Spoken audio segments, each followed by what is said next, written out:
حي على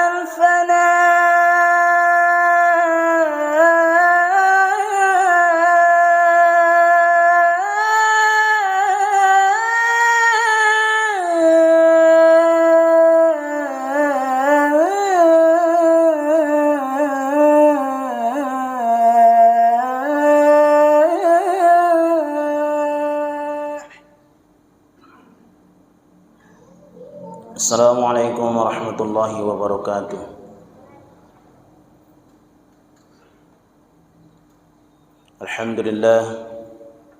Alhamdulillahi rabbil alamin.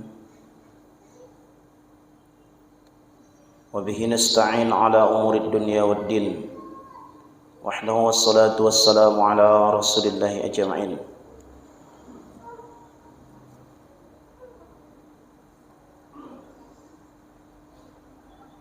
Asyhadu an la ilaha illallah wa asyhadu anna Muhammad abduhu wa rasuluh.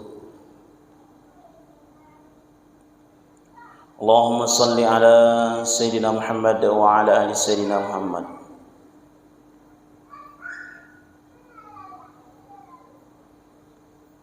Qala Allah Ta'ala fil Qur'anil Karim, A'udzu billahi minasyaitonir rajim. Ya ayyuhalladzina amanu taqullaha haqqa tuqatih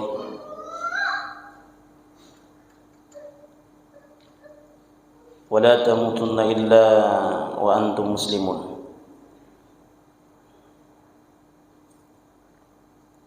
Bapak-bapak, ibu-ibu yang dirahmati Allah Subhanahu wa taala, bersyukur kita kepada Allah Subhanahu wa ta'ala atas segala limpahan rahmat dan karunia yang Allah Subhanahu wa ta'ala berikan kepada kita.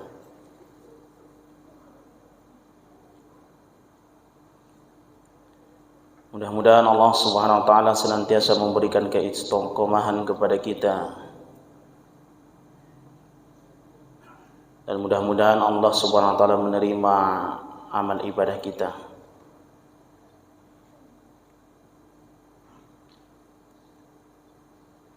Yang kedua, kita mengucapkan selawat ke baginda Nabi Muhammad sallallahu alaihi wasallam dengan doa Allahumma salli ala Sayyidina Muhammad wa ala ali Sayyidina Muhammad. Mudah-mudahan kelak kita semua mendapatkan syafaat dari Nabi Muhammad sallallahu alaihi wasallam. Bapak Ibu, para jamaah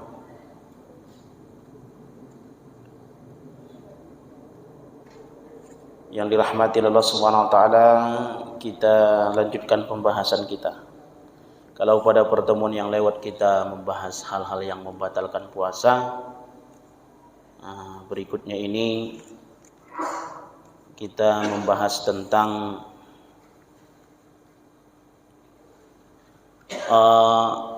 anggapan orang ini membatalkan puasa. Banyak orang menganggap ini batal puasa, tapi sebenarnya dia tidak membatalkan puasa. Anggapan masyarakat awam seperti kita sebahagian ya, ini membatalkan puasa, tapi sebenarnya tidak membatalkan puasa. Jadi yang pertama apa itu? Yang pertama, keluar sperma atau keluar mani. Mari kita lihat pendapat Imam Nawawi rahimahullah ta'ala dalam kitab Al-Majmu' Syarah Al-Muhadzab.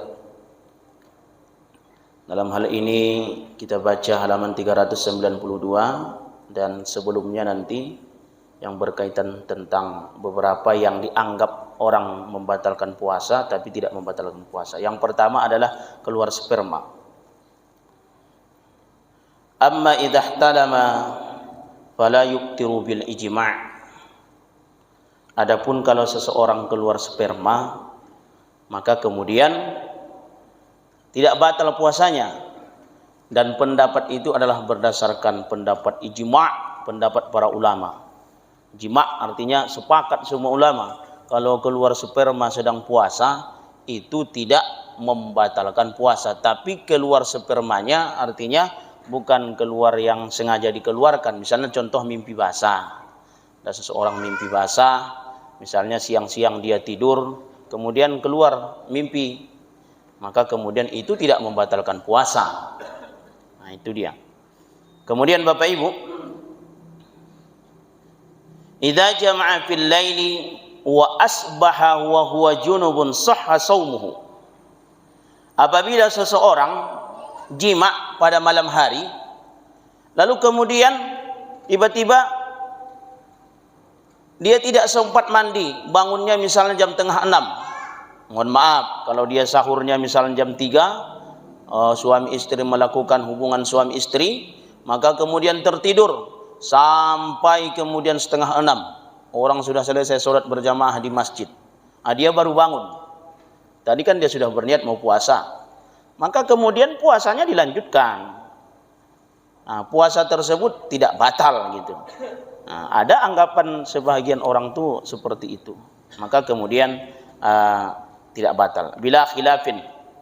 Sahha shaumuhu bila khilafin. Sah puasanya. Tidak ada perbedaan pendapat dalam hal itu. Kemudian wa kadza lau in qata'a damal khaid wan nifas fil lail. Begitu juga kemudian orang yang haid dan nifas, misalnya contoh besok dia puasa, katakanlah besok misalnya puasa Ramadan, perempuan, hari ini dia haid, lalu kemudian nanti Isya dia sudah tidak haid lagi, lalu kemudian dia berniat akan mandi besok ini, saya mandi nanti subuh, saya mandi ini misalnya, maka sahur dia terlambat bangun, atau kemudian nifas begitu juga, maka kemudian puasanya dilanjutkan, tidak batal, sah puasanya. Jadi yang pertama, yang dianggap sebahagian orang membatalkan puasa, tetapi sebenarnya tidak membatalkan puasa, keluar mani tidak sengaja, mimpi basah di siang hari Ramadan, atau yang kita bahas tadi, maka itu tidak membatalkan puasa.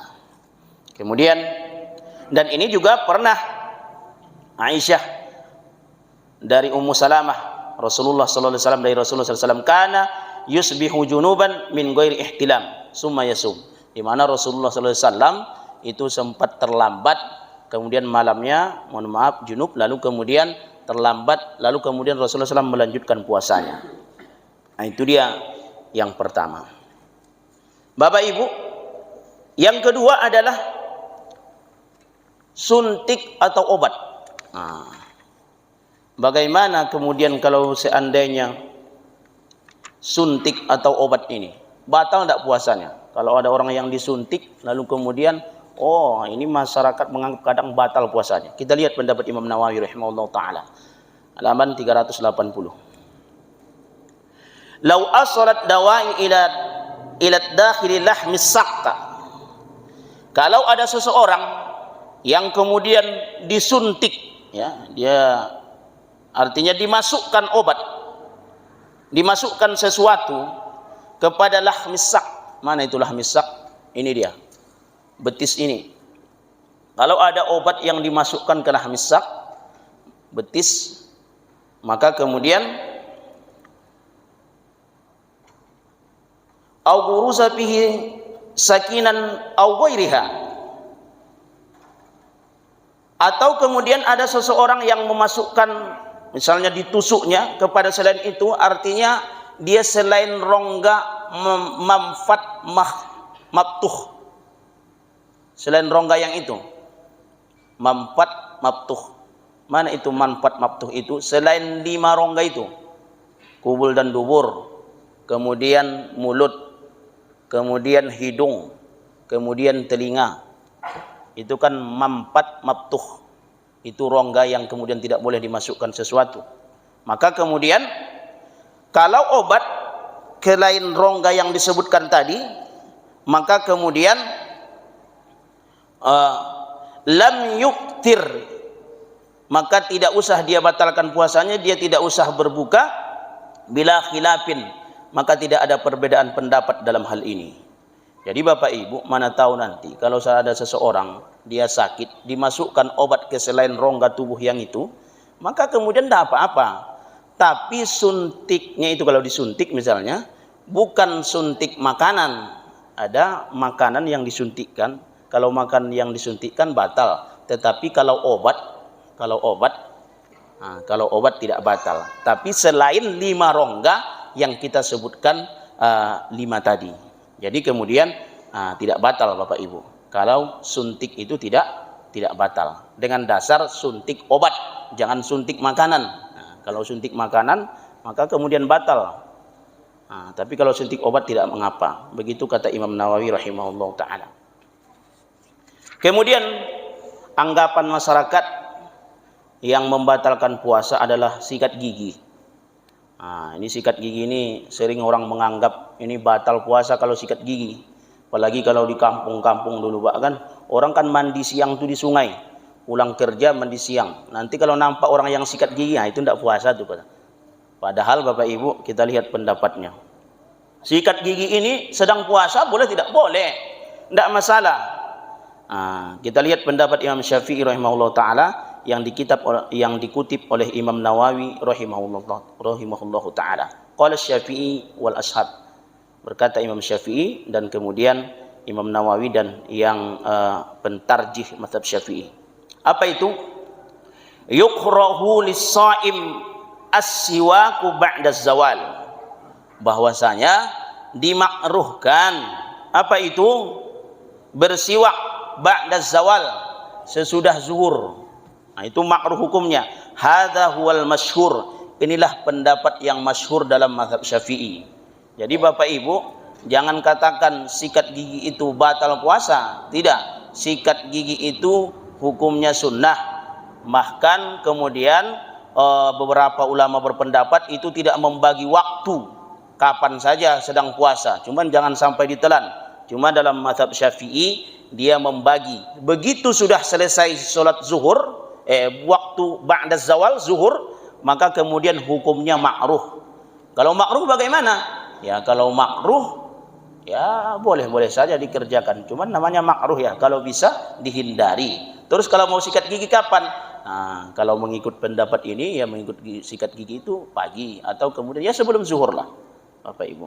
Jadi 3 ini yang dianggap orang membatalkan puasa, sebagian kecil orang berpuasa. Yang pertama keluar mani dengan tidak sengaja, yakni mimpi basah.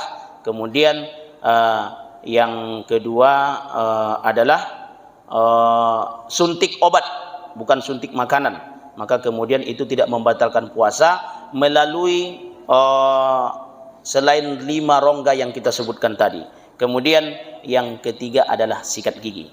Insya Allah kita sambung pada pertemuan yang lain berkaitan dengan masalah ini. Demikian yang dapat saya sampaikan. Semoga bermanfaat. Subhanaka Allahumma bihamdika asyhadu an la ilaha illa anta astaghfiruka wa atubu ilaik. Wassalamualaikum warahmatullahi wabarakatuh.